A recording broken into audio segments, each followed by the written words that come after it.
Assalamualaikum warahmatullahi wabarakatuh. Oke, sobat Jaya Kreatif.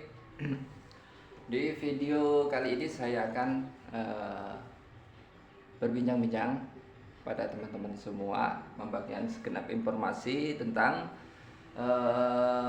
usaha yang cukup di rumah saja, kreativitas yang cukup di rumah saja, namun bisa menghasilkan cuan yang lumayan. Artinya di sini saya memotivasi teman-teman semua supaya teman-teman itu enggak terpacu oleh zaman sekarang, yang zaman sudah sangat modern. Banyak sekali pemuda-pemuda zaman sekarang ini dia seakan-akan berpikirnya seperti ini. Mindset mereka itu kebanyakan seperti ini, teman-teman ya. Apabila kita yang ingin menjadi orang yang sukses, kita harus sekolah yang tinggi. Bukan saya maksudnya untuk menyalahkan sekolah yang tinggi, bukan. Jadi ukurannya untuk setiap manusia kan berbeda-beda, teman-teman ya.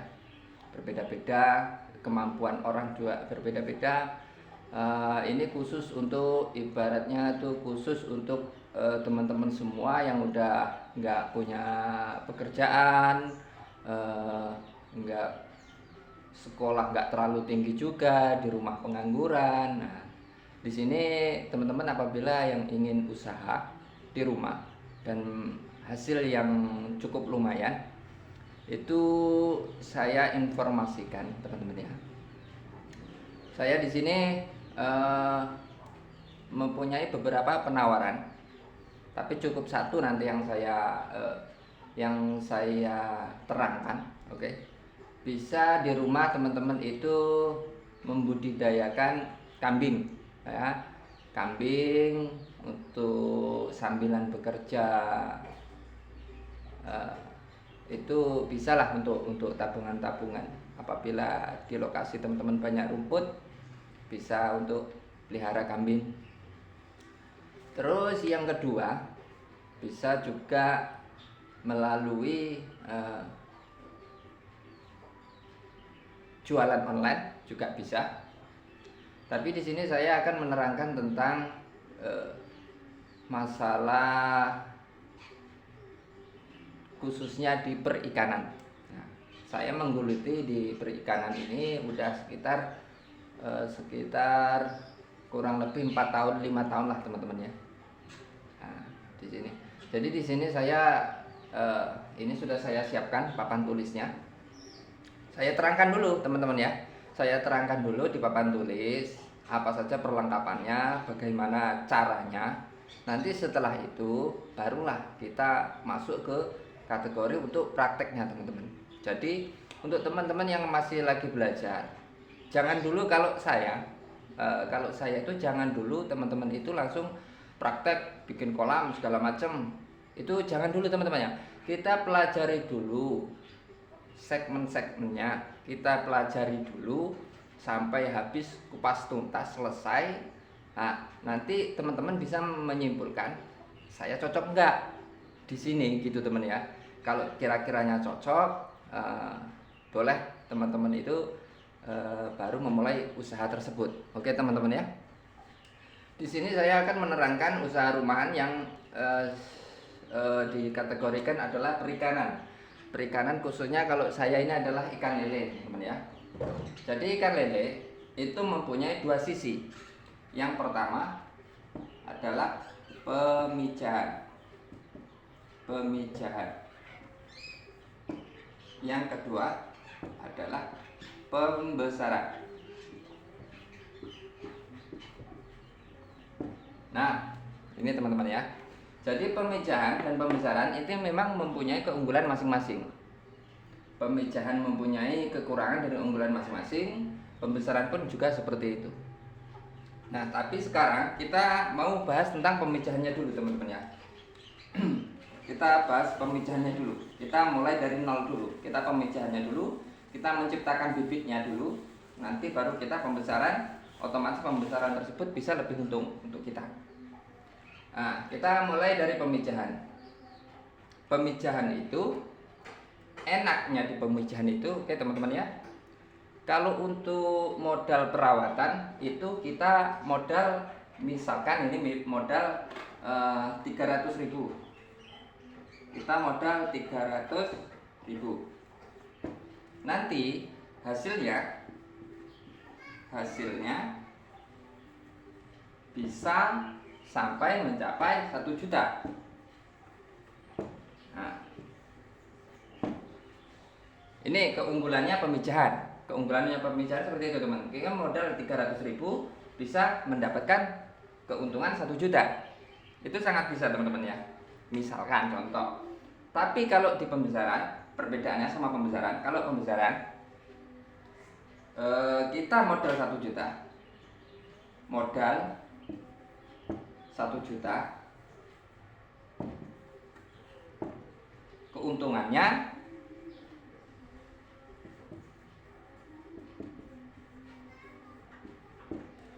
keuntungannya 300.000. Nah, itu perbedaannya teman-teman ya. Kalau kita di pembesaran, kita modalnya 1 juta, mungkin keuntungannya cuma 300.000. Ini yang saya katakan ini full pelet pabrikan teman-teman ya. Kalau di pemijahan 300.000, untungnya bisa 1 juta. Akan tetapi kalau di pembesaran dia resikonya lebih minim, dia lebih mudah untuk perawatan segala macamnya lebih mudah. Kalau pemijahan lebih rumit teman-teman ya. Kerumitannya pun bisa dikategorikan 10 kali lipatnya dari pembesaran. Jadi seperti itu kekurangan dan keunggulannya. Oke teman-teman, jadi kita bahas pemijahannya.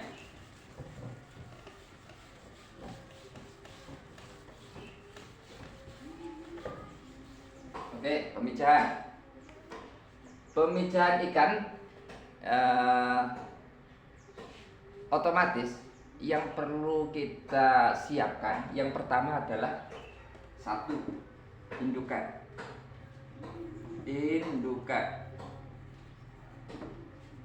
Yang kedua adalah kolam.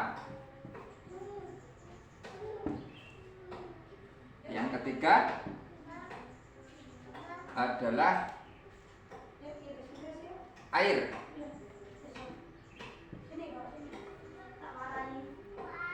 atau sumber mata air.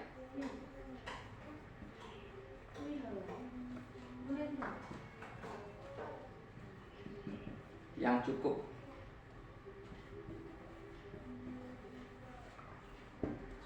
Yang cukup ya. Jangan sampai kalau kita memijakan ikan lele kita nggak punya sumber mata air yang cukup. Itu bisa fatal sekali karena kalau di pemijahan ikan lele itu sangat boros sama air teman-teman ya.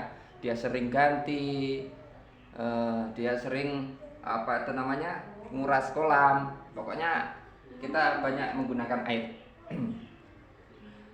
Lalu berikutnya yang nomor 4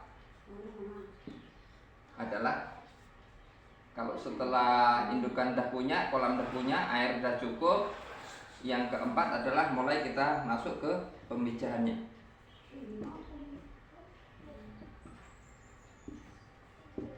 Yang kelima, perawatan. Yang keenam, pemanenan.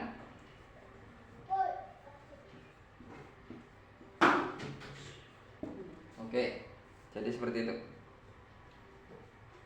Nah, satu persatu ini nanti kita bahas.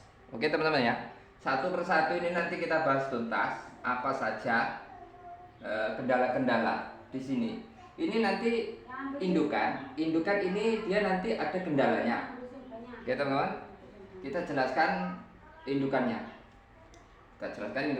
Nanti ya. Karena di setiap tahap ini semua ini mempunyai kendala. Terus kolam ini nanti ukuran.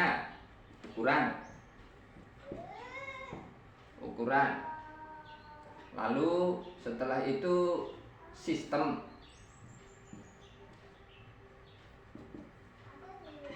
sistemnya air yang cukup, maksudnya sumber mata air itu juga harus yang bersih. Lalu air itu juga kedalamannya. Nah, nanti kita bahas itu juga ya. Kita bahas pemijahan, gimana cara-cara pemijahan yang baik dan benar. Lalu perawatan itu termasuk dia nanti beberapa kendala di waktu kita merawat, entah ikan itu sakit, terkena penyakit apa, itu semuanya nanti kita jelaskan di bagian perawatan.